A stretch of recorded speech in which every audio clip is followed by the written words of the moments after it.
Imagine if all species on Earth suddenly became equally mentally developed. If every animal and every insect on our planet suddenly had a mind. Would we live peacefully and happily together? No. Most definitely a third world war would begin. The most epic war one could possibly imagine. And in this war of wars, who would win? Man or monkey? Or maybe even elephant? Who has the best chance? Now, there is no chance that anything like this could ever happen.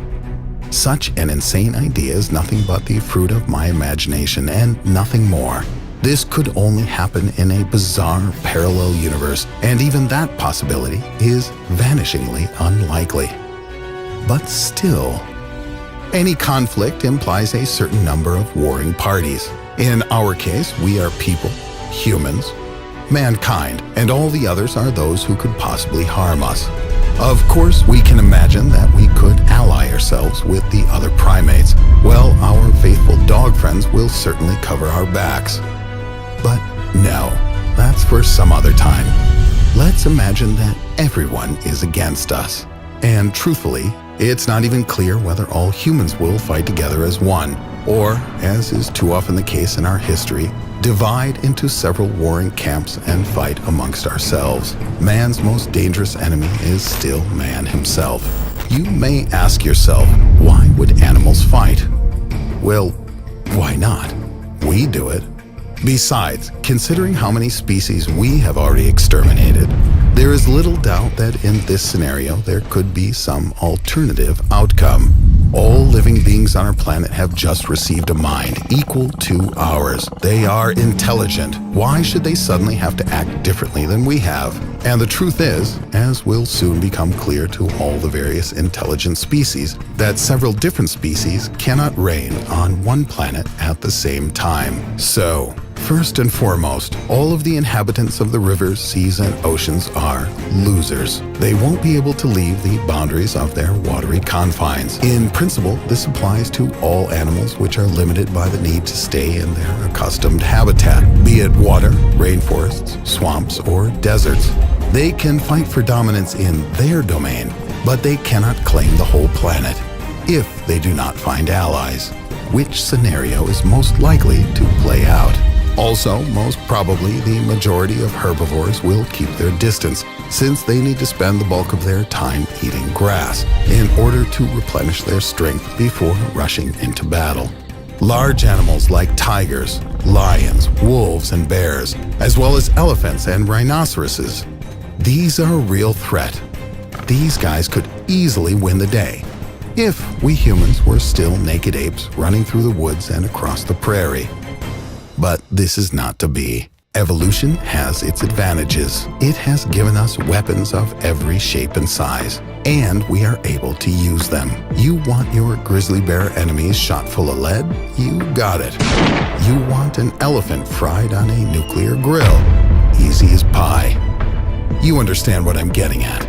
Even with brains, all the large and very dangerous animals are all big zeros in comparison with man and his huge arsenal. All except for the other great apes. Let's take, for example, the gorilla or the chimpanzee. In terms of their functionality, they're like a demo version of a person. At least they were until they got an elite human equivalent mind. All the same functionality. The ability to pick up tools, use machines, or something even greater. And most importantly, they have strength. The body, the sheer muscular power of most great apes and large monkeys is far superior to that of us humble humans. Add to that a brain the equal of ours, and this is no longer just a demo version, but rather something superior to Homo sapiens. They could quickly and easily learn our technology and bring us a lot of trouble. Therefore, apes deservedly place second in the ranking of the most dangerous living creatures with brains. But who or what is first? Can you guess? Microbes. They are everywhere, even inside of us. Yes, it's completely absurd to give human-level minds to creatures that do not even have a nervous system, but everything is possible in our imagination. So microbes and bacteria also achieve the status of acceptable. Now we really have something to fear. If the apes are more or less equal-level rivals, and, as is likely that we could deal with them, then overcoming the microbes, well, this is impossible. Microbes are the most tenacious earthlings there are, and a necessary component of our own existence. Life on the planet Earth is impossible without microbes. Everything on our world, from bugs to elephants, exists only thanks to microbes. And man is no exception, especially modern man. Small and inconspicuous, they help our bodies digest food and synthesize vital nutrients. In short, microbes are the most important necessity for the existence of the entire organic world on our planet Earth. Life in any of its manifestations is not possible without them.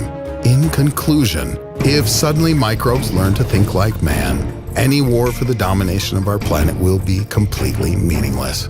To be sure, reasoning microbes, that would be quite exotic. Mosquitoes, on the other hand, more than 500,000 people die every year even from stupid mosquitoes. Imagine what they could do if they had a brain.